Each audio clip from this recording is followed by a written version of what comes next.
تمام تصورات ختم ہو گئے تو اسی طرح پچھلی صدی یعنی 19ویں صدی میں علم و سائنس کی جو ترقی ہوئی ہے وہ بھی ایک قسم کا علمی دھماکہ ہے، نالج ایکسپوژن ہے، جس کے بعد خدا اور مذہب کے متعلق تمام پرانے خیالات وقت سے اڑ گئے ہیں۔ تو مطلب جو خدا کا ماننا تھا یہ ایک جہالت اور اندھیری والی بات تھی، انسان جب ڈارک ایجز میں تھا، علم سے محروم تھا تو اس نے یہ بات کہی، لیکن جب علم کی روشنی اس کو مل گئی تو پھر اس کے تصور وقت سے اڑ گئے اور ختم ہو گئے سائنس کے نتیجے میں۔ اب انہوں نے دعویٰ اس بنیاد پر کیا کہ سائنس نے خدا کا جگہ لے لیا اور خدا کی ضرورت ختم کر لی، جبکہ حقیقت یہ ہے، اور جو آیت میں نے آپ کے سامنے پڑھی ہے، کہ اللہ تعالیٰ فرماتے ہیں کہ ہم انسانوں کو تا قیامت، کیونکہ سنوریہم میں کوئی زمانے کی تحدید نہیں ہے، کہ تا قیامت ان کو ایسی نشانیاں اور اس کائنات میں ایسے عجائبات اور ایسے راز ہم دکھاتے رہیں گے جس کے نتیجے میں وہ دن بدن پختہ ہو جائیں گے اس بات پر کہ اس کائنات کا جو خالق ہے وہ حق ہے اور وہ تمام صفات کمال سے متصف ہے، اور اس نے جو پیغمبر بھیجے ہیں اور جو وحی بھیجی ہے وہ حق ہے۔ تو بجائے اس کے کہ اس سائنسی معلومات کو اور ترقی کو یہ لوگ خدا کے وجود کا اور خدا تک پہنچنے کا ذریعہ بناتے، الٹا معاملہ انہوں نے کر لیا، اور یہ جو الٹا معاملہ کر لیے بالکل ہی نامعقول معاملہ ہوا، ایسے کہ آگے آپ کے سامنے واضح ہوگا کہ سائنس نے خدا کی ضرورت ختم نہیں کی بلکہ بہت زیادہ شدت اس میں پیدا کی، کہ پہلے زمانے میں خدا کا ماننا اتنا ضروری نہیں تھا انسان کے لیے، لیکن جب سائنسی معلومات اور انکشافات آئی ہے تو اب تو بہت ہی ضروری ہو گیا، اس کے بغیر کوئی عقدے کا حل ہی نہیں ہے، کوئی مشکل کا جواب ہی نہیں ہے۔ لیکن اس میں جانے سے پہلے ذرا ان کی یہ بات واضح کرتے ہیں کہ انہوں نے کہا کہ مذہب جو ہے یہ انسان کے اس دور کی بات ہے جب انسان کے پاس معلومات نہیں تھی۔ تو سائنسدانوں نے یہ بات کہی کہ جب انسان کے سامنے مختلف غیر معمولی واقعات ہوتے تھے، زلزلہ ہو گیا، کوئی طوفان آ گئے، کوئی اور چیزیں آ گئی، بڑے بڑے جو حادثات رونما ہوتے تھے تو انسان کے پاس اس کی کوئی توجہ نہیں تھی، تو وہ جڑ سے اللہ کا اور خدا کا حوالہ دیتا، کیونکہ اس کے پاس اور کوئی تفصیل فراہم ہی نہیں تھی چیزوں کی۔ تو جب اب چیزوں کی تفصیل فراہم ہو گئی تو بس ہمیں اب تفصیل بتانی چاہیے، اب خدا کے حوالے کی کوئی ضرورت نہیں رہی۔ تو ایک بات تو یہ کہ انہوں نے پھر یہ تو اس پہ تو ٹھیک ہے، یہ بات ہو گئی کہ کائنات میں حادثات اور واقعات کیسے ہوتے ہیں تو چلو، لیکن یہ جنت اور جہنم کا تصور انسان میں کہاں سے تھا؟ تو انہوں نے اس کی بھی ایک تشریح کر دی کہ اصل میں انسان کا جو دماغ ہے اس کے دو حصے ہیں، ایک شعور ہے اور ایک لاشعور ہے، اور جو لاشعور کا حصہ ہے وہ بہت زیادہ ہے بنسبت شعور کے۔ اس کی تشبیہ دی گئی ہے کہ اگر سمندر میں برف کا ایک تودہ آپ کو نظر آ رہا ہے تو جتنا اوپر نظر آ رہا ہے اس سے 3 گنا زیادہ وہ پانی کے نیچے ہے۔ ٹائٹینک ایسے ایک تودے سے تباہ ہوا تھا نا، تو انسان کا جو لاشعور ہے وہ اسی طرح اتنا زیادہ ہے بنسبت شعور کے۔ تو انسان کے لاشعور میں بہت سارے علم اور کے درد اور اذیت کے تصورات جمع ہوئے، اور اس طرح خوشی کے اور مستی کے اور فرحت کے بھی کچھ تصورات انسان کے لاشعور میں جمع ہوئے۔ اب یہ لاشعور جب صدیوں تک چلتا رہا، لوگوں کا ایک دوسرے تک پہنچتا رہا، تو اس کے نتیجے میں انہوں نے انسانی تکلیفات اور مصائب کو جہنم کا نام دیا کہ ایسی ایک چیز ہوگی، اور جو انسان کی خوشیاں ہے اس کو جنت کا نام دیا۔ تو یہ انسان کے لاشعور کی تخلیق ہے، ایک خیالی بات ہے، اس کی کوئی حقیقت نہیں ہے۔ بعض لوگوں نے یہ بات کی کہ پرانے زمانے میں جو جاگیردارانہ سسٹم تھا اور جس میں کچھ لوگ پورے معاشرے کو کنٹرول کر رہے تھے، تو ان کو کنٹرول کرنے کے لیے کوئی ٹولز نہیں مل رہے تھے کہ کیسے لوگوں کو اپنا تابع بنائیں، تو انہوں نے اپنے آپ کو خدا کا اوتار کہنا شروع کیا، جیسے کہ فرعون نے خدائی کا دعویٰ کیا، ایران کا جو پرانا بادشاہ تھا مجوسیوں کے دور میں اس نے یہ دعوے کیے، اور بہت ہزاروں لوگوں نے کیے۔ تو لوگوں کو کنٹرول کرنے کے لیے خدا کا تصور گڑھ لیا گیا اور اپنے آپ کو خدا کا نمائندہ پیش کر دیا گیا، اور اس طریقے سے لوگ جو ہے وہ بڑوں کو مانتے رہے۔ لیکن بعد میں جب جاگیردارانہ نظام ہی اس کی خرابی سامنے آئی تو کوئی ضرورت اس تصور کی بھی نہیں رہی۔ بعض لوگوں نے کہا ہے کہ انسان کو معاشی سرگرمیوں کے لیے کچھ نظام کی ضرورت تھی، تو ان اقدامات کو منظم کرنے کے لیے مذہب کے نام پر کچھ تصورات آئے، لیکن بعد میں سوشلزم، کمیونزم، کیپٹلزم کے نام سے ترقی یافتہ مالیاتی نظام سامنے آئے ہیں، تو اب خدا کے نظام کی ہمیں کوئی ضرورت نہیں ہے، اس لیے کہ تمام چیزیں ہم نے بیچ میں پوری کر دی ہیں۔ تو یہ بہت ہی خلاصۃ الخلاصہ ہے اس تصور کا جو انہوں نے مذہب کے حوالے سے پیش کیا، اور یہ کہا کہ مذہب کی بنیاد ان باتوں پر تھی، اور جب یہ باتیں ختم ہو گئی تو مذہب خود بخود منہدم ہو گیا۔ اب اصل سوال ہمارے سامنے یہ ہے کہ کیا سائنسی معلومات نے مذہب کی ضرورت اور شدید کر دی یا مذہب کی نفی کا وہ ذریعہ بنا؟ تو ہمارا دعویٰ یہ ہے کہ سائنس میں یہ صلاحیت ہی نہیں ہے کہ وہ مذہب کی نفی کرے۔ سائنس جتنی بھی ترقی کرے اور اس حد تک ترقی کرے کہ جو دجال کو اللہ تعالیٰ قوت عطا فرمائیں گے کہ ایک آدمی کو مارے گا پھر اس کو زندہ بھی کرے گا اور بارشیں برسائے گا اور زمین سے فصلیں اگائے گا اور بہت سارے چیزیں جب دجال کے ہاتھ پہ ہوگی، وہ کرشمے بھی اگر ظاہر ہو جائے تب بھی خدا کی ضرورت رہے گی، بلکہ مزید شدید ہو جائے گی۔ یہ چیزیں ہوئی کیسے ہیں؟ تو یہ بات ہے کہ سائنس نے جو ہے وہ نیچر کے راز ہمیں بتاتی ہے، لیکن اس راز کے پیچھے کیا راز ہے وہ سائنس نے ہمیں نہیں بتایا۔ اس لیے سائنسدان یہ بات جو ہے، جو مذہبی سائنسدان ہے، وہ ایک دوسرے انداز میں کرتے ہیں۔ وہ کہتے ہیں کہ nature is a fact it not in explanation, کہ فطرت اور فطرت سے باخبر ہونا اور اس کی گہرائی میں جانا یہ ایک حقیقت تو ہے، لیکن یہ کوئی ایکسپلینیشن نہیں ہے، حتمی وضاحت نہیں ہے۔ اس کے بعد بھی سوال قائم رہتا ہے اور اس کے جواب کی تشنیگی برقرار رہتی ہے۔ مثلا پہلے زمانے میں لوگ کہتے تھے، سائنسدان کہتے ہیں کہ معلومات کے اضافے سے کیسے مذہب کی نفی ہو گئی، تو کہتے تھے کہ جب پہلے زمانے میں مرغی سے وہ انڈے سے مرغی بچہ نکلتا تھا تو لوگوں کے سمجھ میں یہ بات نہیں آ رہی تھی کہ کیسے نکلتا ہے، تو لوگ اللہ کا حوالہ دیتے تھے کہ اللہ نکالتا ہے۔ لیکن بعد میں سائنس نے تحقیق کی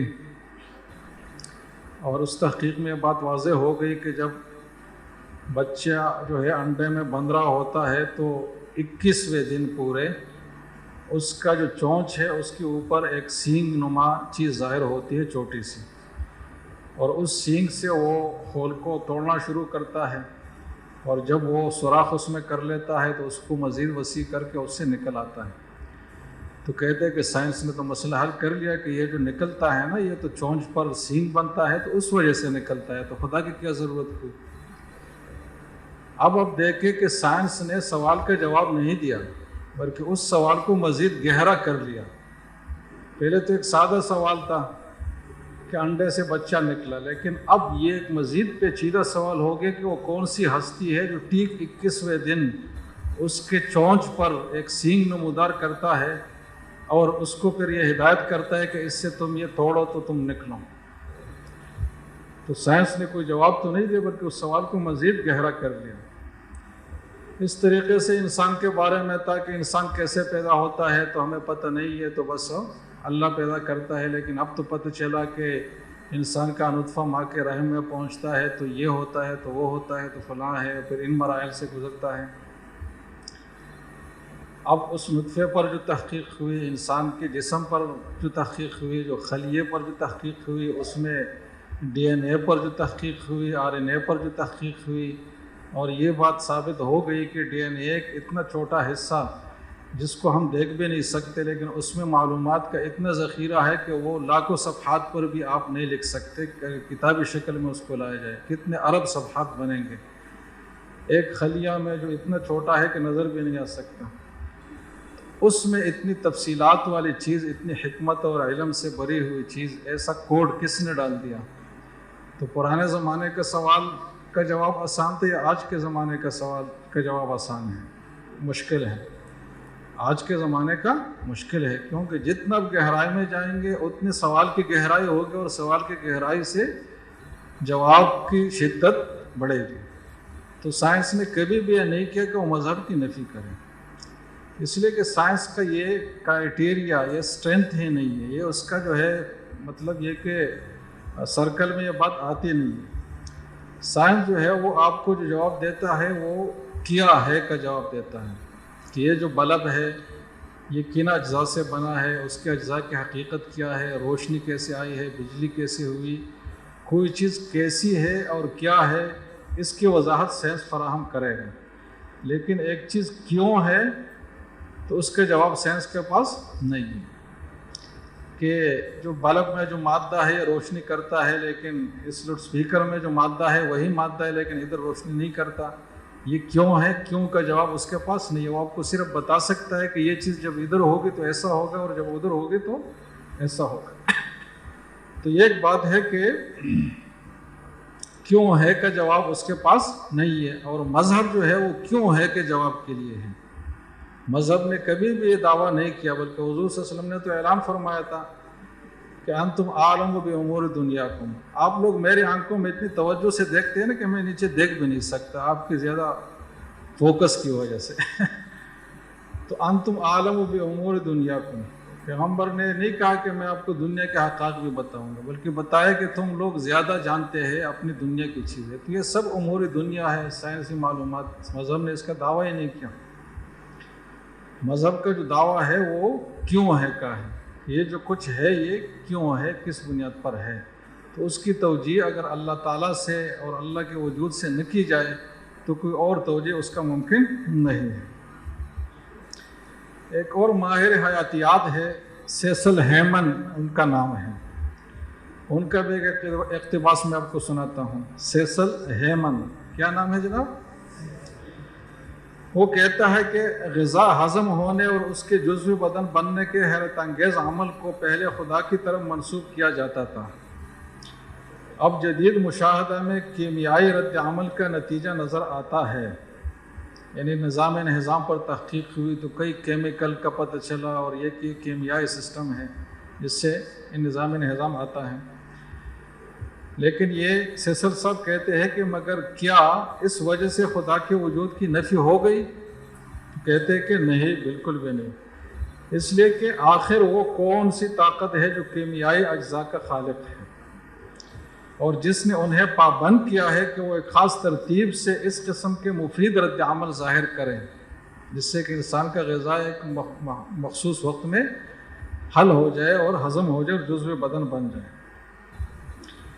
غذا جس عجیب و غریب طریقے سے ایک خودکار نظام کے تحت مختلف مراحل سے گزرتی ہے، تو اس کو دیکھنے کے بعد یہ بات بالکل خارج از بحث معلوم ہوتی ہے کہ یہ حیرت انگیز نظام محض اتفاق سے وجود میں آ گیا، جیسے کہ منکر خدا کہتے ہیں۔ حقیقت یہ ہے کہ اس مشاہدہ کے بعد تو اور زیادہ ضروری ہو گیا کہ ہم مان لیں کہ خدا اپنے ان عظیم قوانین کے ذریعے عمل کرتا ہے جس کے تحت اس نے زندگی کو وجود دیا ہے۔ تو سائنس نے جو قوانین ایجاد کیے ہیں، اللہ تعالیٰ انہی قوانین کا خالق ہے اور انہی کے تحت یہ چیزیں وجود میں لاتا ہے۔ تو سائنس سے خدا کی نفی نہیں بلکہ اور ضرورت پیدا ہو گئی۔ یہ ان کی کتاب ہے the evidence of God in an expanding universe, صفحہ نمبر 221۔ تو اصل بات کیا ہوئی کہ nature does not explain, she herself is need to be explained. خلاصہ ابھی تک بات کا یہ ہوا کہ سائنس نیچر کی جتنی بھی تشریح پیش کرے، جتنی بھی تفصیلات پیش کرے، وہ کرب و صفحات پر ہی کیوں مشتمل نہ ہو، اس سب کے بعد اس کو وضاحت کی ضرورت ہوگی کہ یہ کس نے کیا اور کیوں کیا۔ سمجھ گئے جناب؟ اب یہاں سائنسدانوں نے اس سوال کے جواب دینے کی کوشش کی کہ یہ جو کچھ ہوا تو یہ لا آف نیچر کے تحت ہوا، اور یہ بات آپ نے سنی ہوگی، لا آف نیچر، کہ جو کچھ بھی ہو رہا ہے یہ نیچر کر رہا ہے، لا آف نیچر کے تحت ہو رہا ہے۔ اب نیچر کیا چیز ہے جناب؟ تو اس کی تشریح خود انہوں نے یہی کی ہے کہ نیچر جو ہے blind interplay of physical and chemical forces, کہ مادیاتی اور کیمیائی تعاملات کے مواد کے اندھ تعاملات ہیں، بلائنڈ انٹرپلے، یعنی ایسے اندھے تعامل ہے جو خود بخود اتفاق سے ہوتے رہتے ہیں اور اسی سے یہ کائنات وجود میں آئی ہے، اور اتفاق سے بہت ساری چیزیں ہو جاتی ہیں، سمجھ رہے جناب؟ اتفاق کا تو انکار نہیں کیا سکتا نا، اتفاق بھی ایک اصول ہے، جیسے کہ ارینجمنٹ ایک اصول ہے کہ ایک کام آپ کریں اور ترتیب سے اور آپ نے اس کی منصوبہ بندی کی ہو، تو یہ بھی ممکن ہے کہ اتفاق سے ہو جائے۔ جیسے کہ پانی بہہ رہا ہے، اس پر کچھ چیزیں بہہ رہی ہے تو چیزیں جمع ہو کر اس کا ایک کڑی بن جائے مثلا، تو بغیر کسی کے کرنے سے اتفاق سے خود بخود چیزیں وجود میں آتی ہیں۔ تو کہتے ہیں کہ یہ جو کائنات کا اتنا دقیق نظام ہے، جو کچھ بھی ہے، یہ خود بخود قانون اتفاق لا آف چانسز کے تحت ہوا ہے۔ اب ان کے پاس کوئی اور بہانہ نہیں بچا تو یہ چیز بچ گئی۔ اب دیکھو یہ لوگ کتنے عقل کے اندھے ہیں کہ خدا کا ماننا کتنا آسان ہے، یعنی صرف اس میں اتنی سی بات ماننی ہے کہ ایک ایسی ہستی جس کو کسی نے پیدا نہیں کیا اور وہی اس سب کا پیدا کرنے والا ہے، تو تھوڑی سی بات ابتدا میں ایسی جو عقل میں آنے والی نہیں ہے کہ ایک ایسی ہستی جس کو کسی نے پیدا نہیں کیا، مطلب عقل اس کا ادراک نہیں کر سکتا، اور یہ اللہ تعالیٰ ہی کا خاصہ ہے کہ عقل اس کے ادراک تک نہیں پہنچ سکتا۔ العجز عن درک الادراک ادراکو، اور والبحث فی سر ذات اللہ اشراکو، کہ اللہ کے ذات کے سر اور کنہ تک پہنچنے کا دعویٰ کرنا یہ شرک کرنے کا مترادف ہے، اور اللہ تعالیٰ کے ذات سے عاجز ہونا ہی ادراک ہے، کیونکہ ادراک اور علم کی ایک قسم یہ ہے نا کہ اس حد سے زیادہ ہم نہیں جا سکتے، بس ایک فیصلہ کر لیا آپ نے کہ یہ ہمارے سمجھ سے باہر ہے، تو یہ بھی ایک قسم علم ہے، سمجھ رہے جناب؟ تو بجائے اس کے کہ اس تھوڑی سی بات کو برداشت کرے تو انہوں نے اتنے بلنڈر مارے اور اتنے مطلب یہ کہ اندھا دھند تعویلات اور توجیہات چیزوں کی جسٹیفیکیشن کہ جس کا کوئی عقلی مطلب دور دور تک بھی امکان نہیں بنتا کہ آدمی اس کو تسلیم کرے۔ اب اس لا آف چانس کے ذریعے سے کائنات کیوں وجود میں نہیں آ سکتی، تو آگے اس کی کچھ تفصیل عرض کریں گے۔ یہاں ایک صاحب ہے پروفیسر ایڈون کونکلن ان کا نام ہے، انہوں نے کہا ہے کہ زندگی کا بذریعہ حادثہ اور اتفاق وقوع میں آ جانا ایسا ہی ہے جیسے پریس میں دھماکہ ہو جانے سے ایک ضخیم لغت تیار ہو جائے، کہ لغت کی ایک بہت بڑی کتاب ہے، مثلا 100 جلدوں پر مشتمل، انتہائی خوبصورت مرتب علم اور دقائق اور باریکیوں سے بھرا ہوا، اور کوئی کہے کہ یہ کتاب کیسے وجود میں آئی، تو کئی جگہ روشنائی پڑی ہوئی تھی ڈرموں میں، وہاں بم پھٹ گیا تو اس بم پھٹنے سے روشنائی پھیل گئی، تو وہ روشنائی پھر اس کتاب کی شکل میں وجود میں آئی۔ اب اگر آپ حقیقت میں سوچیں گے تو یہ بات بھی آپ کو ممکن سی نظر آئے گی کہ ایسا ہو، لیکن کائنات بغیر خدا کے ہو یہ اس سے بھی بعید تر ہے، جو انہوں نے مثال دی ہے اس سے بھی یہ بعید تر بات ہے۔ کیسے ہے اس کو ذرا آگے واضح کرتے ہیں۔ ایک سائنسدان گزرے ہیں کریس ماریسن، انہوں نے ایک چھوٹی سی مثال سے لا آف چانس کو واضح کیا ہے کہ احتمالات کی دنیا کتنی وسیع ہے۔ انہوں نے کہا ہے کہ اگر آپ نے جیب میں 10 سکے ڈال دیے اور ان 10 سکوں پر نمبر لگے ہوئے ہیں 1 2 3 10 تک، اور آپ جیب میں ہاتھ ڈالتے ہیں اور کوئی سکہ نکلتا ہے، تو اس بات کا امکان کہ جو سکہ آپ نکالے وہ 1 نمبر والا ہے سکہ ہو جس پہ 1 لکھا ہوا ہے، تو یہ جو لا آف چانس کے تحت ہے یہ 10 میں سے 1 احتمال ہے۔ سمجھ رہے جناب؟ دیکھو کتنی چھوٹی سی چیز ہم نے لی، 10 سکے ہیں اس پہ 1 سے 10 تک مرتب نمبر لکھے ہوئے ہیں، اور آپ جیب سے سکے اس طریقے سے نکال رہے ہیں کہ 1 سے 10 تک مسلسل ترتیب کے ساتھ نکلے۔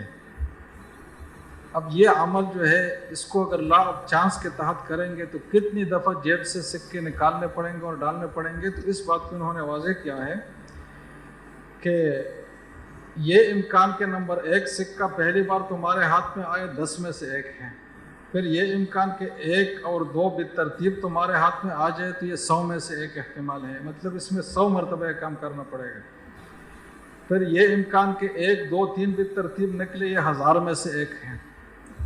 اور پھر یہ امکان کہ 1 2 3 4 بالترتیب نکل آئے، یہ 10,000 میں سے 1 ہے۔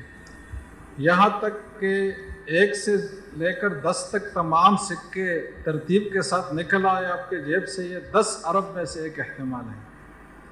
10 ارب مرتبہ یہ کام ہوگا، اس میں ایک صورت یہ پیش آ سکتی ہے کہ 1 سے لے کر 10 تک سکے ترتیب کے ساتھ نکلیں۔ سمجھ رہے جناب؟ اب یہ مثال نقل کرنے کے بعد قریش مارسن کہتے ہیں کہ یہ سادہ اور چھوٹی سی مثال اس لیے دی گئی تاکہ امر اچھی طرح واضح ہو جائے کہ واقعات کی تعداد کے بڑھنے سے امکانات اور احتمالات کی تعداد کتنی بڑھتی ہے۔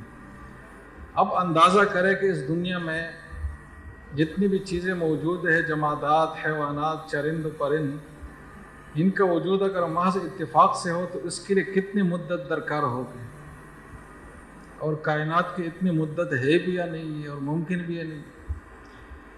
تو کہتے ہیں کہ اگر صرف ذی حیات اشیاء کو لے لے جو زندہ ہے، اور یہ جو صحت مند بیٹھے ہوئے ہیں انہی کو لے لے تو ذرا اچھا مثال بنے گا۔ اب اس میں سب سے جز جو ان کا ہے خلیہ، اس کو لے لیں۔ اب یہ ایسی چیز ہے جس کو سائنس نے مشاہدہ کیا ہے کہ انسان ہے وہ خلیوں سے مرکب ہے، اور خلیہ ان چیزوں سے مرکب ہے۔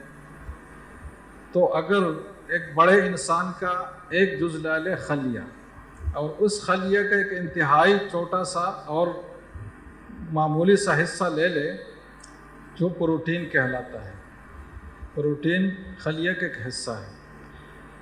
اب پروٹین کو لے لے تو یہ کیمیائی مرکب ہے جو 5 عناصر سے مل کر بنتا ہے۔ پروٹین کتنے عناصر سے بنتا ہے؟ وہ کاربن ہے، ہائیڈروجن ہے، نائٹروجن ہے، آکسیجن ہے اور سلفر ہے، جس کو گندھک کہا جاتا ہے۔ اب پروٹین کا ایک سالمہ جو ہے وہ 40,000 ایٹمز پر مشتمل ہوتا ہے پروٹین کے، اور ایک پروٹین جو ہے یہ ان 5 کیمیکل کے خاص طریقے سے ملنے سے وجود میں آتا ہے۔ اب کائنات میں کتنے کیمیکلز ہیں تو اب تک کوئی 100 سے زیادہ کا ایجاد ہوا ہے، مطلب انکشاف ہوا ہے، لیکن آگے جب سائنس ترقی کرے گی تو یہ تعداد سینکڑوں ہزاروں میں بھی جا سکتی ہے۔ تو جتنی بھی تعداد ہے ان میں سے چند کیمیکل اس ترتیب کے ساتھ لے کر اس سے خلیہ کا ایک ایٹم بنانا، تو اس کا کتنا امکان ہے؟ سمجھ رہے جناب؟ اس پر سوئٹزرلینڈ کے ایک ریاضی دان ہے جن کا نام ہے professor Charles Eugene Guye, Charles Eugene Guye. انہوں نے اس کا حساب لگایا ہے کہ ایک خلیہ کا جو پروٹین ہے وہ اگر لا آف چانسز کے تحت آنا چاہے تو اس کے لیے کتنے امکانات ہمیں ڈھونڈنے پڑیں گے، کتنے احتمالات دیکھنے پڑیں گے۔ تو کہتے ہیں کہ اگر لا آف چانس کے تحت ایک پروٹین وجود میں آتا ہے تو اس کے لیے کتنے دفعہ یہ عمل کرنا ضروری ہے؟ تو کہتے ہیں کہ 10 کے آگے 160 صفر لگائے جائیں۔ 10 کے آگے 160 صفر اگر لگائے جائے، مطلب 10 کو 160 مرتبہ پے در پہ ضرب دیا جائے ایک دوسرے سے، تو تب یہ امکان ہوگا کہ ایک پروٹین کا جو حصہ ہے، ایک ایٹم ہے، یہ وجود میں آ جائے لا آف چانس کے تحت۔ اب 10 کے آگے 160 صفر اب لگائیں تو ابھی جو آپ کی گنتی ہے وہ 12-13 صفر سے زیادہ آگے نہیں جاتی۔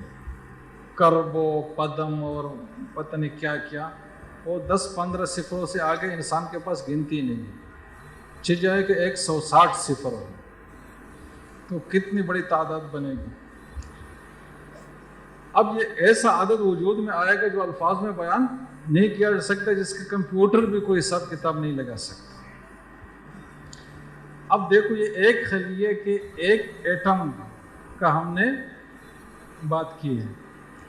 اب ایک انسان جو متوسط حجم کا انسان ہو، اس کے جسم میں 100 کرب خلیہ ہوتے ہیں۔ کتنے خلیہ ہوتے ہیں؟ 100 کرب۔ تو ہر خلیہ، یہ تو صرف ہم نے پروٹین کی بات کی، اس خلیہ میں اور کتنی کائنات ہیں وہ باقی تو چھوڑ لیں۔ تو ایک انسان کے 100 خلیے اس طریقے سے وہ 10 کے سامنے کتنے کروڑ صفر لگانے ہوں گے اس کے لیے، بلکہ کتنے ارب صفر لگانے ہوں گے، بلکہ ہو سکتے کتنے کرب صفر لگانے ہوں گے۔ اتنی مرتبہ یہ عمل ہوگا تو لا آف چانس کے تحت اس کا امکان ہوگا۔ جبکہ دوسری طرف سائنسدان کہتے ہیں کہ اس زمین کی جو عمر ہے وہ 2 ارب سال سے زیادہ نہیں ہے، اور اس میں جو انسان کی زندگی ہے وہ 1 ارب سال پہلے سے موجود ہوئی ہے۔ تو 1 ارب سال پہلے جو پہلا انسان وجود میں آیا لا آف چانس کے تحت، تو اس سے پہلے کتنے کرب ضرب کرب ضرب کرب ضرب کرب تکتے جائے، صبح تک یہ گردان کرتے جائے، اتنے سال اتنے احتمالات گزرنے کے بعد وہ وجود میں آیا ہوگا۔ 1 ارب سال تو اس کے لیے کوئی اشاریہ صفر صفر صفر کی بھی کوئی حیثیت نہیں رکھتا۔ تو اس کائنات کی اس موجودہ ساخت میں ایک انسان کو بھی لا آف چانس کے تحت آپ موجود نہیں مان سکتے، چاہے کہ ارب و کرب و انسان ہو، اور انسانوں کے علاوہ جو باقی کائنات ہے وہ۔ تو یہ انسان کے خلیے کے چھوٹے سے جز کا جو نظر بھی نہیں آ سکتا اس کی بات کی گئی ہے۔ اور انسان میں اور کتنے نظام ہیں وہ سب چھوڑ لے ایک طرف۔ دوسری طرف فلکیات کا مطالعہ اگر آپ کریں تو وہ ہمیں بتاتا ہے کہ دنیا کے تمام سمندروں کے کنارے ریت کے جتنے ذرات ہیں تو شاید اس قدر آسمانوں میں ستاروں کی تعداد ہے، جتنے سمندروں میں ریت کے ذرات ہے اتنا ہی بلکہ اس سے زیادہ ہی ستاروں کی تعداد ہوگی۔ یہ بھی لامتناہی ہے انسان کے لیے، وہ بھی لامتناہی ہے۔ اور ان میں کچھ ستارے زمین سے اتنے بڑے ہیں کہ ان کے اندر لاکھوں کروڑوں زمینیں رکھی جا سکتی ہیں، اور بعض ستارے اتنے بڑے ہیں کہ اربوں زمینیں اس میں آ سکتی ہیں۔ اور یہ اس دن بھی میں نے بتایا تھا کہ یہ 5-6% جو سائنسدانوں نے انکشاف کیا ہے یہ اس معلومات کے تحت ہے، جو باقی 95% غائب ہیں ان سے وہ جب ظاہر ہوگا تو وہ کتنی بڑی چیزیں ہوں گی۔ اور یہ کوئی فرضی باتیں نہیں، یہ خیالی سائنسدان سب آج بھی یہ مانتے ہیں، اور آپ کسی بھی کتاب میں پڑھیں، نیٹ پر دیکھیں، یہ سب معلومات آپ کے سامنے آئیں گی۔ اب یہ کائنات جو ہے جب اتنی وسیع ہے، کہتے ہیں کہ جو کائنات ہم نے 4-5% جس کا انکشاف کیا ہے یہ بھی اتنا وسیع ہے کہ اگر ایک جہاز ہو اور وہ آواز کی سپیڈ سے چلے، یعنی 1,86,000 میل فی سیکنڈ کے رفتار سے چلے، تو اس جہاز کو کم از کم 1 ارب سال اس کائنات کے چکر لگانے میں لگ جائیں گے۔ اتنی بڑی کائنات اب تک دریافت ہو چکی ہے، سمجھ رہے جناب؟ اتنی وسعت کے باوجود کائنات کے حجم ایک جگہ ٹھہرے ہوئے بھی نہیں ہے، بلکہ یہ بھی سائنسدانوں نے مختلف شواہد سے یہ بات معلوم کی ہے کہ ہر 130 کروڑ سال بعد، یعنی 1 ارب 30 کروڑ سال بعد کائنات کے جو فاصلے ہیں دگنے ہو جاتے ہیں اور وسیع ہوتے جاتے ہیں۔ اب جب مسلسل یہ توسیع جاری ہے تو 1 ارب سال میں بھی اتنا تیز رفتار جہاز جو اس کائنات کو نہیں ٹاپ سکتا، اس کائنات کا آپ اندازہ لگائے کہ لا آف چانس کے تحت موجود ماننا کیسے ممکن ہے۔ مطلب جب 10 سکوں کے لیے آپ کو 10 ارب احتمالات لگانے تھے اور ایک خلیے کے لیے 160، ایک کے آگے 10 کے آگے 160 صفر، تو اس کے لیے آپ کو کتنا زمانہ درکار ہوگا۔ اب اس کے علاوہ علماء فلکیات کے اندازوں کے مطابق کائنات 500 ملین کہکشاؤں پر مشتمل ہے، اور ہر کہکشاں میں 1,00,000 ملین یا اس سے کم و بیش ستارے پائے جاتے ہیں۔ اس میں سب سے چھوٹی کہکشاں ہے یہ ہماری والی ہے جس کو ملکی وے کہا جاتا ہے۔ اب یہ سب کہکشاں اور ان کے اندر موجود سب ستارے ایسے نہیں ہے کہ ایک جگہ رکے ہوئے ہیں، بلکہ یہ مسلسل حرکت میں ہے اور ایک تنظیم اور ایک ترتیب کے ساتھ حرکت میں ہے، اور یہ ساری حرکات نہایت تنظیم اور باقاعدگی کے ساتھ ہو رہی ہے۔ نہ ان میں کوئی ٹکراؤ ہوتا ہے، نہ رفتار میں کوئی فرق آتا ہے، اور ان گردشوں میں ایسا بھی ہوتا ہے کہ پوری کہکشاں جو اربوں ستاروں پر مشتمل ہوتی ہے دوسری اسی طرح کے کہکشاں کے بیچ میں سے گزر جاتا ہے جو اربوں ستاروں پر مشتمل ہوتا ہے، جن کے کوئی ایک ستارہ دوسرے سے نہیں ٹکراتا۔ اب اس عظیم اور حیرت انگیز تنظیم کو دیکھ کر عقل کو بے اختیار اعتراف کرنا پڑتا ہے کہ یہ اتفاق سے اور خود بخود وجود میں نہیں آ سکتا۔ اس کے علاوہ انسانی جسم کے اندر پیچیدہ اعصابی نظام کو لے لے، صرف دماغ کا سسٹم اس کا لے لے، صرف ایک آنکھ کو لے لے، اس میں کتنی ترتیبیں ہیں اور کتنی شکلیں ہیں اور کتنے بلب اللہ نے جلائے ہیں، کتنی رگیں ہیں اور کتنے اس میں عصبیں ہیں اور کس طریقے سے پردے ہیں، ہاضمے کا نظام لے، بہت سارے نظام لے جس میں بعض تک اب تک سائنس بھی نہیں پہنچا۔ تو یہ سب اس بات کی دلیل ہے کہ ان معلومات کے نتیجے میں اور اللہ کی ضرورت ہمیں مزید گہرے ہو گئی کہ اللہ کے علاوہ کوئی توجیہ اس کا ممکن نہیں ہے۔ اب ان کائنات میں جو نظم ہے نا، ایک ترتیب سے چلنا ہے اتنے وسعت کے باوجود، اس کو کہا جاتا ہے آرگومنٹ فرام ڈیزائن، کہ کائنات کے نظم اور ایک خاص ترتیب سے چلنے کو آپ دلیل بنائیں اللہ تعالیٰ کے وجود کا۔ اب جتنے بھی ملحدین ہیں ان میں جو رئیس الملحدین کہلاتے ہیں برٹرینڈ راسل، تو وہ کہتا ہے کہ یہ جو نظم کائنات کی دلیل ہے نا، یہ ایک ویلڈ دلیل ہے جس سے واقعی خدا کی ضرورت ہمیں محسوس ہوتی ہے کہ ہے، اور خدا کے وجود پر یہ دلیل بن سکتا ہے۔ لیکن کہتے ہیں کہ ڈارون کا جب نظریہ ارتقاء وجود میں آیا 19ویں صدی میں، تو اس نے اس ضرورت کو بھی ختم کر لیا کہ اس کائنات کے نظم و نسق سے اور ایک ترتیب سے چلنے سے جو ہم اللہ کے وجود پر استدلال کرتے تھے، ڈارون کے نظریہ ارتقاء نے اس استدلال کو ختم کر لیا۔ اب کیسے ختم کر لیا؟ بہت ہی فضول بات ہے۔ سب سے پہلی بات تو یہ ہے کہ ڈارون کا جو نظریہ ارتقاء ہے وہ ایک حیاتیاتی نظریہ ہے جس کا صرف جانداروں سے تعلق ہے۔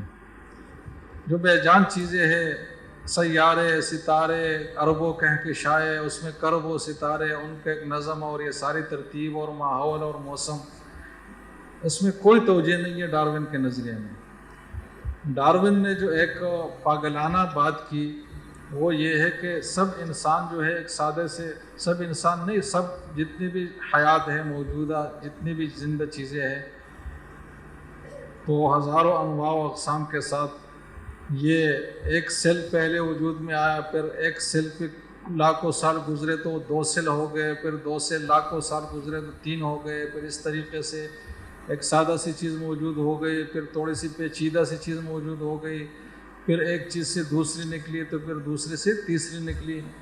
تو یہ سب جو حیات ہے یہ حقیقت میں ایک ہی نقطے پر مرکوز ہے، اور انسان اور حیوان میں کوئی فرق نہیں ہے، جڑ ان سب کی ایک ہی ہے۔ ایسا نہیں ہے کہ انسان ایک مستقل نوع کے طور پر الگ پیدا کیا گیا ہو، گدھا الگ پیدا کیا گیا ہو، بندر الگ پیدا کیا گیا ہو، ایسا نہیں ہے۔ اب اس کی انہوں نے دلیل کیا پیش کی جناب، کہتے کہ ہم نے آثار قدیمہ کو دیکھا ہے تو اس میں ہمیں کچھ شواہد ملے ہیں کہ ایک چیز چھوٹی تھی تو کچھ دوسری جگہ ہمیں اس جیسی چیز ملی تھوڑی سی بڑی، اس سے تھوڑی سی مختلف، پھر تیسری جگہ ہمیں ایک چیز ملی جو اس سے تھوڑی اور بھی بڑی تھی یا چھوٹی تھی یا مختلف تھی۔ تو یہ دلیل ہے کہ یہ ترتیب سے ایک دوسرے سے وجود میں آئی ہے۔ اب اس کی مثال بالکل ایسی ہے کہ ایک جگہ جو ہے وہ سمندر کے کنارے صاف ریت ہے، اس پر کتا چلا تو اس کے پاؤں کے نشان پڑ گئے، پھر اس پر گائے چلی تو اس کے پاؤں کے نشان پڑ گئے، پھر اس پر ہاتھی چلا تو اس کے پاؤں کے نشان پڑ گئے، پھر اس پہ ڈائناسور چلا تو اس کے پاؤں کے نشان پڑ گئے۔ تو کوئی آ کر یہ کہے کہ یار یہ ایک چیز تھی تو پہلے اس کے یہ اتنے پاؤں تھے، پھر اس کو رفتہ رفتہ ترقی کر کے اس کے اتنے پاؤں ہو گئے، پھر اتنے ہو گئے، پھر اتنے ہو گئے۔ اب یہ جو اختراعات کا مجموعہ ہے یہ نظریہ، اس کے اپنے جو جعلی دلائل ہیں وہ بھی پورے نہیں ہیں۔ مطلب ان فوسلز میں کوئی ایسی صورت نہیں ہے جو اشتراک والی صورت ہے۔ سب سے بڑی بات یہ ہے کہ سائنسدانوں نے خود یہ بات کی ہے کہ حیاتی وجود میں بعض اتنی باریک چیزیں ہیں جیسے کہ ڈی این اے ہو گیا اور اس کی جو تفصیلات ہے کہ وہ بیک وقت ہی موجود ہونا چاہیے۔ وہ نہیں ہو سکتا کہ کروڑوں سالوں میں وہ ایک جگہ ٹکا ہوا ہو، اس پہ ہوائیں بھی چل رہی ہے، بارشیں بھی ہو رہی ہے، سردی گرمی دھوپ بھی لگ رہی ہے، اور وہ چیز اتنی چھوٹی چیز مستحکم ہے کہ کروڑوں سال تک ایک ہی جگہ برقرار ہے۔ اور پھر اس میں تھوڑی تھوڑی تبدیلی ہو کر وہ آگے ایک شکل میں بن گئے. اس میں صلاحیت ہی نہیں ہے کہ وہ اتنے عرصے تک رہیں. تو کس نے کروڑوں اربوں سالوں چیزوں کا مشاہدہ کیا، جس نے آنکھوں سے دیکھا کہ یہ چیزیں ابتدا میں ایسی تھی اور پھر یہ اور پھر یہ اور پھر یہ. تو یہ محض اختراعات کا مجموعہ ہے.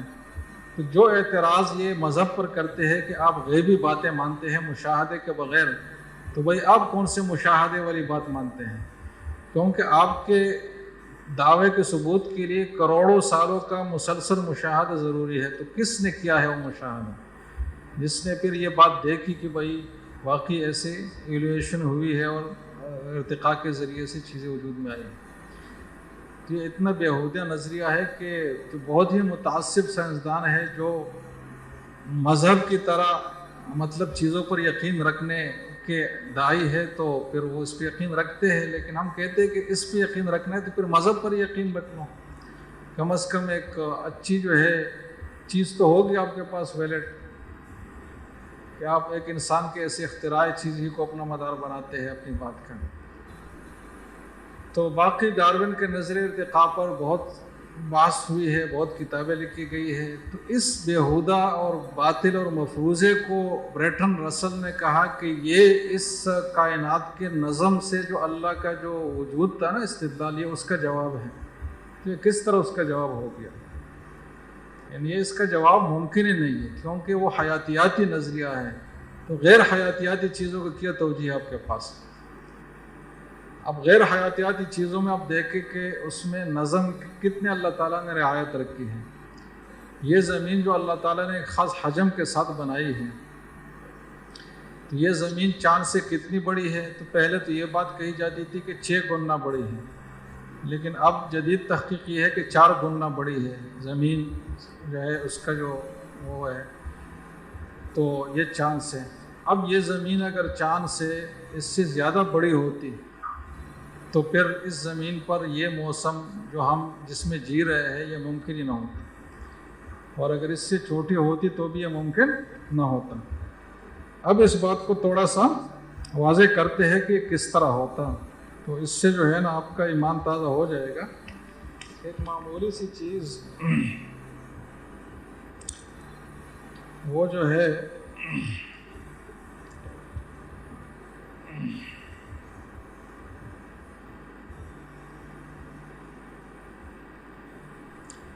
یہ جو کرۂ ارض ہے، یہ اگر چاند جتنا ہوتا اور اس کا جو قطر ہے وہ چاند کے قطر جتنا ہوتا، یعنی 4 گنا اس سے کم ہوتا، تو کشش ثقل کم ہونے کی وجہ سے زمین اپنے اوپر پانی اور ہوا کو نہ روک پاتی،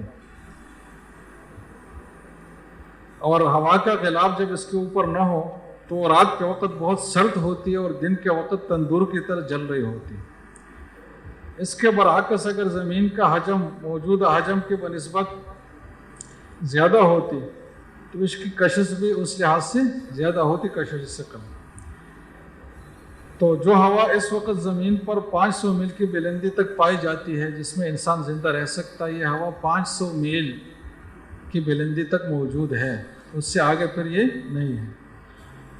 تو یہ زمین اگر حجم اس کا بڑا ہوتا تو یہ جو ہوا 500 میل تک ہے نا، یہ کھنچ کر بہت نیچے تک سمٹ جاتی کشش ثقل کی وجہ سے. اور اس کا رد عمل انسانی زندگی کے لیے بلکہ کسی بھی زندگی کے لیے مہلک ہوتا. اس دباؤ کی وجہ سے زندہ اجسام باقی نہیں رہ سکتی تھی.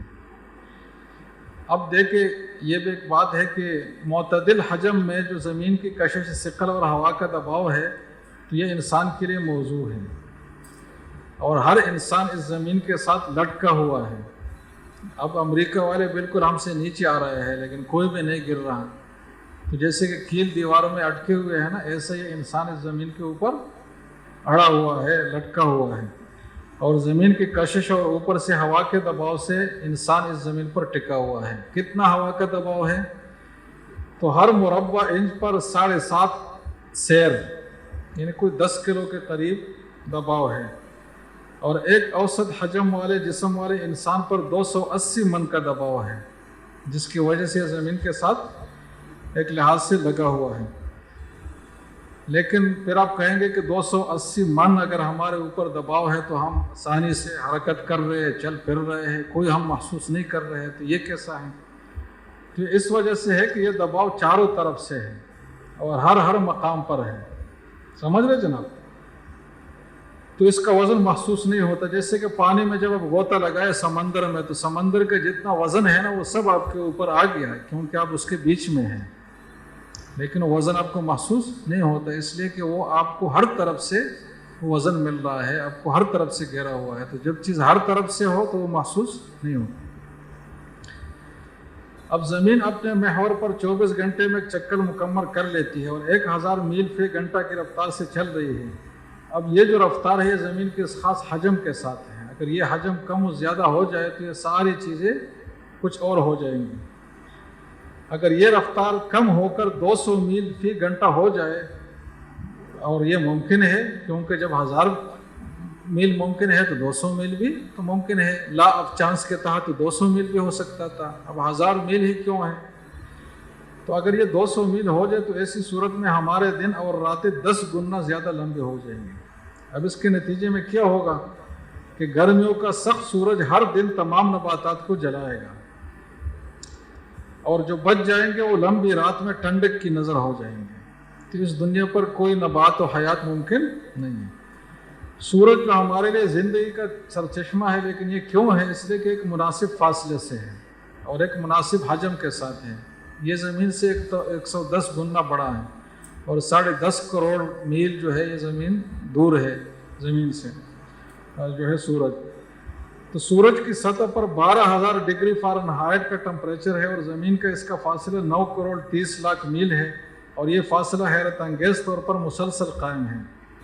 اگر یہ فاصلہ کم ہو جائے تو زمین میں اتنی گرمی ہو جائے کہ اس سے سب چیزیں جلنے لگیں، اور اگر یہ موجودہ فاصلہ دگنا ہو جائے تو اتنی ٹھنڈک پیدا ہو کہ زندگی باقی نہ رہے. اور ایسے ستارہ بھی ہے جو سورج سے 10,000 گنا زیادہ گرم ہے. اگر سورج کی جگہ وہ ستارہ ہوتا تو پھر زمین کی کیا حالت ہوتی. اسی طرح زمین 23 درجہ فضا میں جھکی ہوئی ہے. اگر یہ نہ ہوتا تو قطبین پر ہمیشہ اندھیرا چھایا رہتا اور زمین پر ہر وقت برف کے ڈھیر ہوتے ہیں، نباتات وغیرہ کی زندگی محال ہوتی. اب یہ تو چھوٹی چھوٹی باتیں، اس طرح تو کروڑوں باتیں اب زمین کے بارے میں انکشافات کہہ سکتے ہیں، جو چھوٹی سی چیز ہے. پھر چاند کے بارے میں، پھر سورج، پھر یہ تو چھوٹا سا عائلہ شمسیہ ہے نا، خاندان، جو ایک نقطے کی حیثیت بھی نہیں رکھتا ملکی وے میں. پھر ملکی وے ایک نقطے کی حیثیت بھی نہیں رکھتا دوسرے کہکشاں میں. اس طرح کتنے لاکھوں اربوں کہکشاں ہیں. تو ان سب چیزوں کو دیکھنے کے بعد یہ کہنا کہ یہ سب محض اتفاق سے خود بخود ہو گیا، یہ انسانی عقل میں آنے کی بات نہیں ہے. اور جو میں نے عرض کیا تھا کہ اگر سیاہی کے ڈرم میں دھماکہ ہو، اس سے ایک ڈکشنری وجود میں آئے، وہ تو کچھ امکان رکھتا ہے، لیکن یہ چیز تو بہرحال کوئی امکان نہیں رکھتا. تو خلاصہ یہ ہے کہ سائنس جتنی بھی ترقی کرے اور جتنی بھی معلومات کا اضافہ کرے تو مذہب کا سوال بہرحال برقرار رہے گا. دجال بھی اگر اپنی طاقتیں دکھائے گا تو اس سے بھی پوچھا جائے گا کہ جو تم نے انسان کو مارا اور پھر جوڑا تو کچھ چیزوں کے ذریعے جوڑا نا، وہ چیزیں کس نے پیدا کی ہیں؟ سمجھ رہے جناب؟ تو مذہب کا سوال بہرحال کبھی بھی ختم نہیں ہو سکتا، مزید گہرا ہوتا جائے گا. اس لیے کبھی بھی سائنس مذہب کے تصادم میں نہیں آ سکتا، اور اس سے ڈرنا بھی نہیں چاہیے. سائنس جتنی ترقی کرے اتنا ہی مذہب کے لیے تقویت کا باعث ہوگا. سمجھ رہے جناب؟ ان مذاہب کے لیے یہ ذوق کا باعث ہوگا جن کا فرضی اور منگڑت باتوں پر مدار ہے، تو اس کا بطلان ثابت ہوتا جائے گا. اور ان لوگوں نے جو تحریفیں کی ہے انجیل و تورات میں، وہ تحریفیں تو غلط ثابت ہونے لگے گی سائنس کے نتیجے میں، لیکن اللہ کا وجود، قرآن کی حقانی باتیں تو کبھی بھی سائنس سے متاثر نہیں ہو سکتی. اور یہ اس آیت کا مطلب ہے سنریہم آیاتنا فی الآفاق وفی انفسہم حتی یتبین لہم انہ الحق. تو اسی پر آج کی گفتگو مکمل کر لیتے ہیں. اقول قولی ھذا واستغفر اللہ لی ولکم ولسائر المسلمین.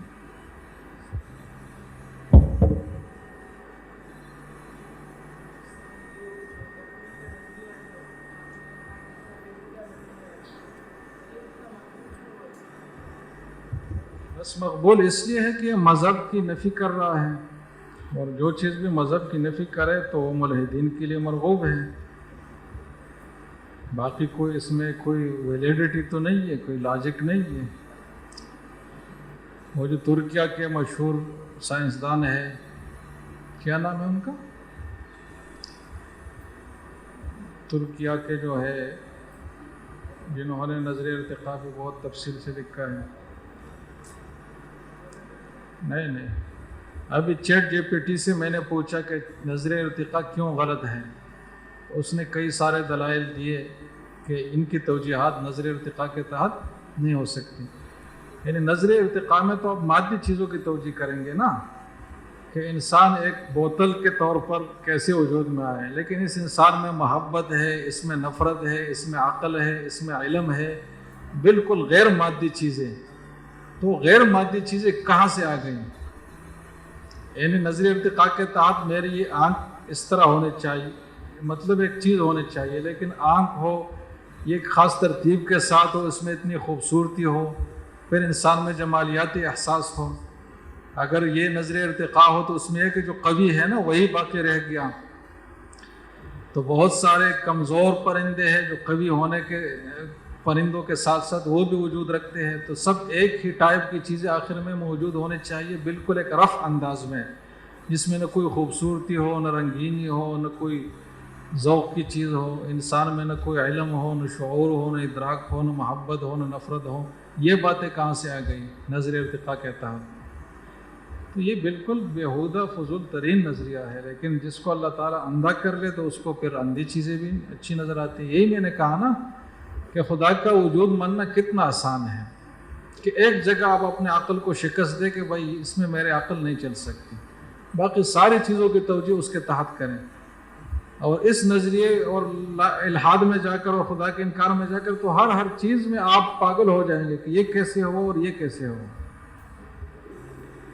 تو صحیح بات یہ ہے کہ آپ کو ایک چیز تو قدیم ماننی پڑے گی نا۔ اگر آپ اللہ کو نہیں مانتے تو پھر آپ اس کائنات کو قدیم مانیں گے، جیسے کہ ملحد لوگ یہی کہتے ہیں نا، عالم قدیم ہے۔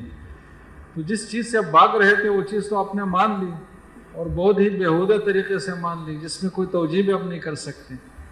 چلو اگر آپ اللہ جو آپ کے عقل میں نہیں آ رہا تو کائنات کی ایسی توجیہ کرتے جو آپ کے عقل میں آ رہی ہے، تو یہاں بھی تو آپ یہ کہہ رہے ہیں کہ آخری نقطہ ہمارے عقل میں نہیں آ رہا۔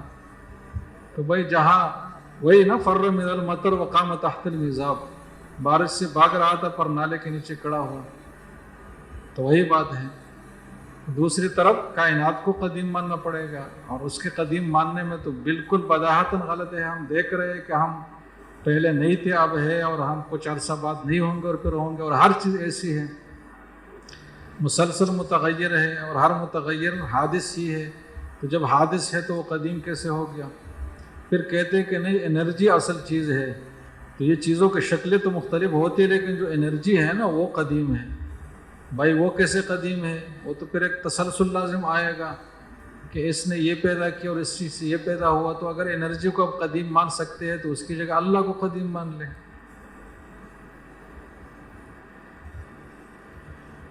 تو مطلب اللہ جیسی چیز ماننے سے کوئی مفر نہیں ہے، آپ بھاگیں گے تو آخر یہی آگے اٹکیں گے۔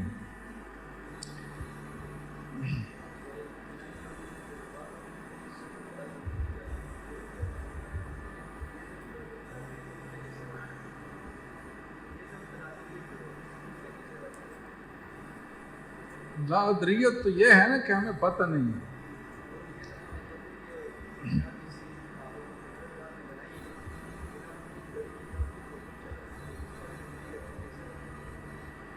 نہیں تو وہ تو اس پر ہے نا کہ کائنات کا اللہ سے تعلق کس طریقے سے ہے۔ تو اگر اندھا دھند طریقے سے چلتا اور گھڑی کی طرح خود بخود چلتا تو وہ ایک اور چیز ہوتی، مطلب وہ خدا جو اس کو پیدا کر سکتا تھا ابھی چلانے سے کیوں عاجز ہے؟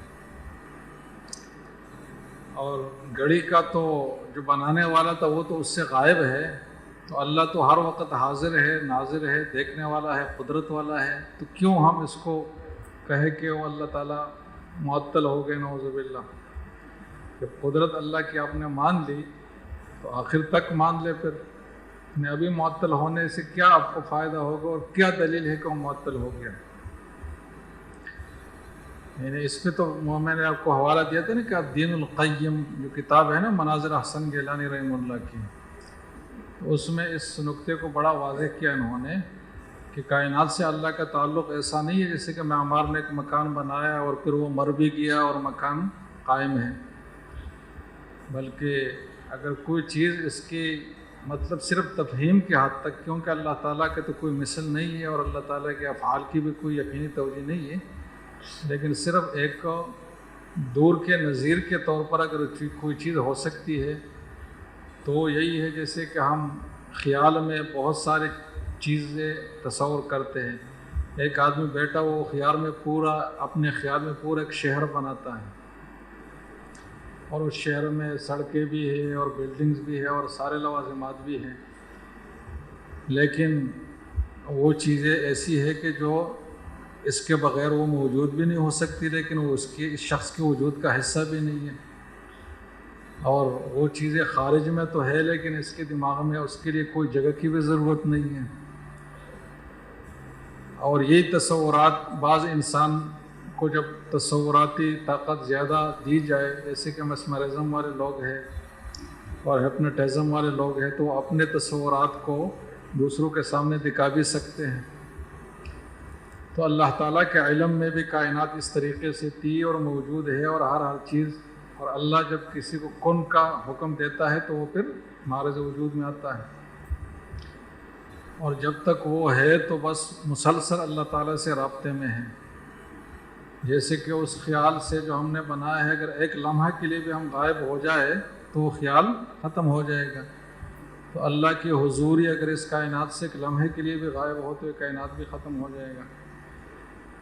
تو مطلب یہ ہے کہ اس طرح چیز ماننے کی کوئی ضرورت نہیں ہے، اور جب آپ نے اتنے بڑے خالق کو اور اتنی صفات والے ہستی کو مانا تو پھر اس کی ذات کا تقاضا یہ ہے کہ وہ ہر وقت اس چیز کے ساتھ ہو، نہیں ہے کہ وہ معطل ہو۔ اب ایک بہت شخصیت کو جو عالم فاضل اور ہزاروں صفات اب اس کے لیے ثابت کرے اور پھر جو کمال کے کام ہو رہے ہوں تو اب کہے کہ یہ نہیں کر رہا، تو یہ اس کے لیے نقص ہے یا اس کے لیے کمال ہے؟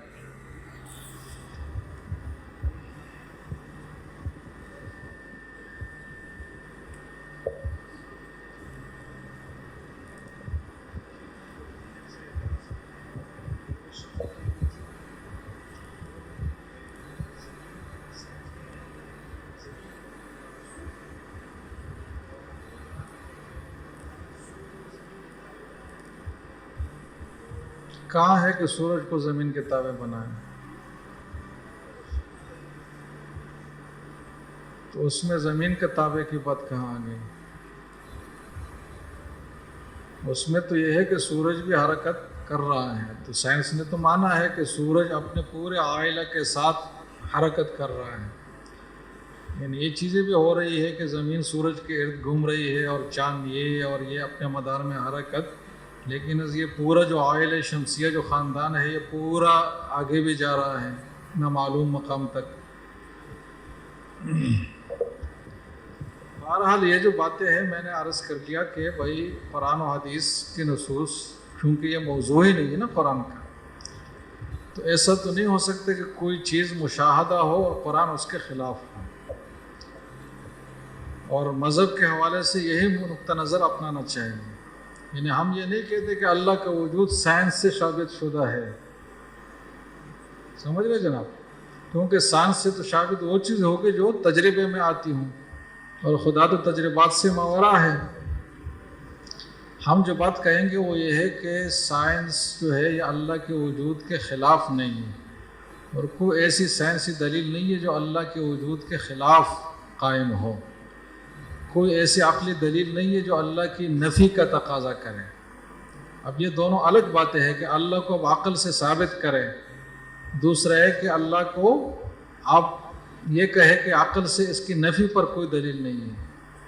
تو اصل بات یہ ہے کہ اللہ تعالیٰ کی نفی پر کوئی دلیل نہیں ہے، باقی اس کا ثبوت تو وہ عقل پر اور ان عقلی دلائل پر موقوف نہیں ہے، نہ سائنسی معلومات پر موقوف ہے۔